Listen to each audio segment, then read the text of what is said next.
नमस्कार, मी मोहन दाते पंचांग करते।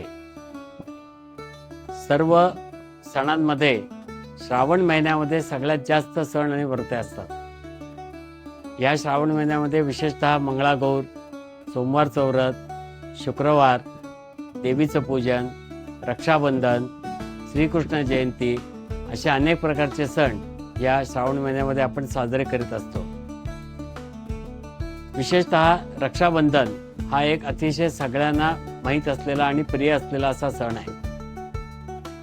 पत्नीने पतीला, बहिणीने भावाला, मित्राने मित्राला राखी बांधून तुझं रक्षण व्हावं अशी त्या ठिकाणी वास्तविक प्रार्थना करायची असते। आणि त्यासाठी रक्षाबंधन हा एक फार मोठा सण संपूर्ण देशामध्ये साजरा केला जातो। श्रावण शुद्ध पौर्णिमेला राखी पौर्णिमा असंही म्हटलं जातं।